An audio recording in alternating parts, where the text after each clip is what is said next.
Quel est le lien entre le plaisir et la performance? C'est ce que nous allons voir aujourd'hui.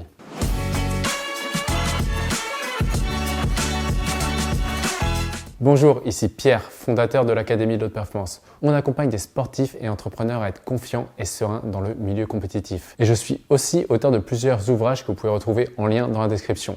Et également, pensez que vous avez le droit de réserver un entretien offert avec un membre de mon équipe. Donc aujourd'hui, c'est Elisabeth qui nous a posé cette question, mais quel est le lien finalement entre le plaisir et la performance?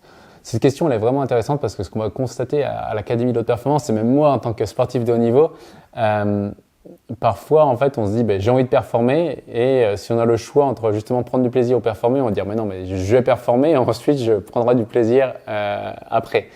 Moi, je me rappelle à l'époque où j'étais sportif, si on me posait la question est-ce que tu as le choix entre être heureux et gagner, j'aurais dit non, je préfère gagner et puis je serai heureux plus tard. Et donc, ce qu'on va voir en tout cas avec l'Académie de haute performance, c'est que très souvent, c'est l'inverse qui se passe. Si on regarde des commentaires qu'on a dans les avis des clients qu'on a accompagnés, ils vont dire « Avant, je pensais qu'il fallait gagner pour pouvoir être heureux. Aujourd'hui, je comprends que c'est en étant heureux que je peux gagner. » Le premier point déjà à prendre, j'aime bien le mot enthousiasme. Enthousiasme, ça veut dire antheos et ça veut dire Dieu étant dedans. L'enthousiasme, c'est la grinta, c'est le fuel. C'est ce qui va faire qu'on va avoir la force et l'envie de se dépasser au quotidien.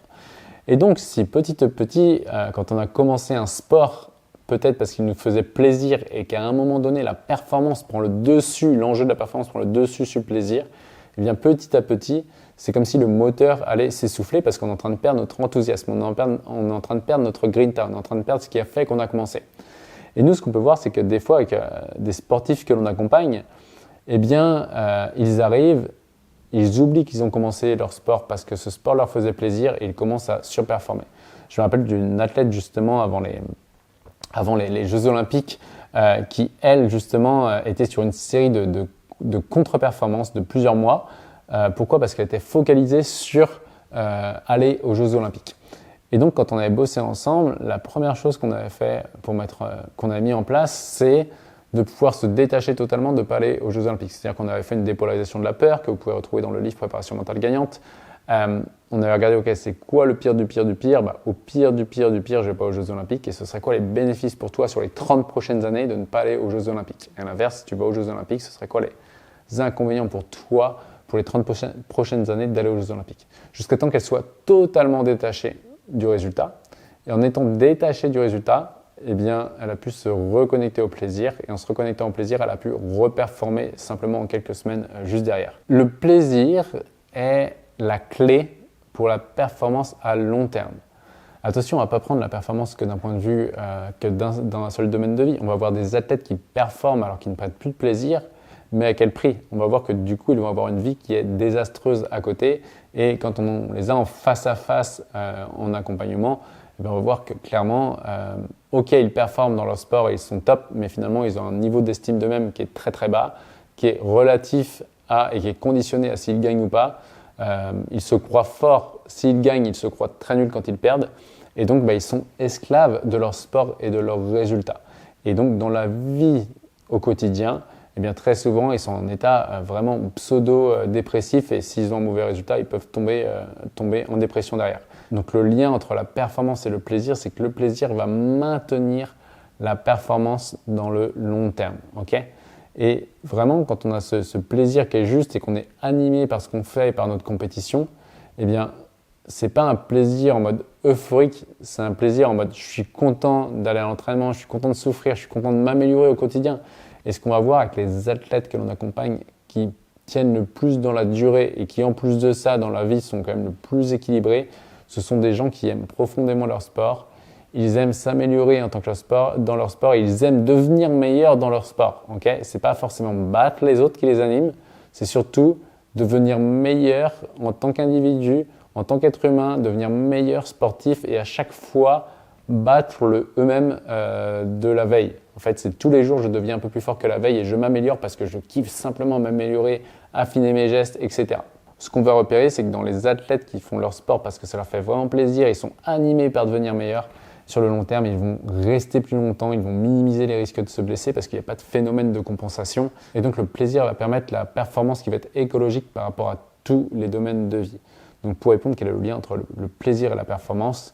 Bien, si on regarde la performance d'un point de vue global, on va dire que le plaisir est vraiment ce fuel qui permet la performance sur du long terme, sans les phénomènes de compensation à l'intérieur qui sont parce que je me trouve nul dans un domaine de vie ou je manque de confiance en moi dans ce domaine de vie-là, alors je compense dans le sport ou dans mon boulot.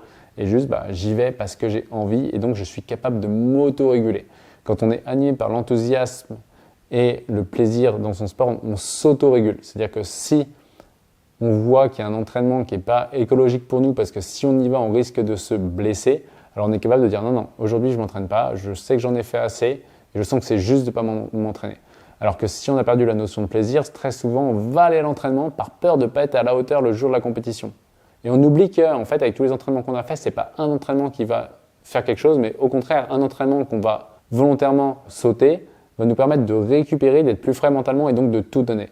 Et comme j'aime le dire, je préfère un athlète qui est prêt à 90% physiquement, mais à 100% mentalement, qu'un athlète qui est prêt à 100% physiquement, qu'à 90% mentalement. Parce que le jour des compétitions, c'est vraiment qui on est, notre identité, l'énergie, notre grinta qui est capable de pousser le corps qui est le véhicule.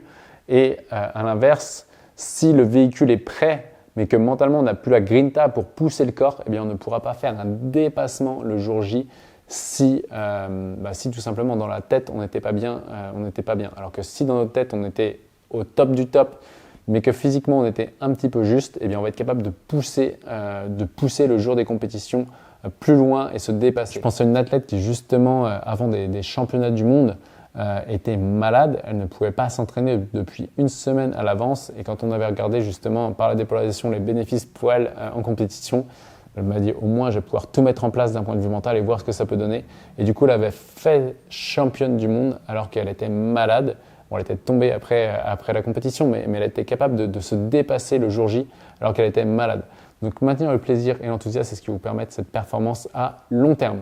Et voici pour aujourd'hui, pensez selon la plateforme sur laquelle vous êtes à liker ou alors à noter ce contenu. Et aussi pensez que si vous avez envie d'aller beaucoup plus vite, beaucoup plus loin, vous pouvez réserver un entretien avec un membre de mon équipe. Et enfin, rappelez-vous, l'important n'est pas ce que vous faites mais qui vous devenez. Ciao!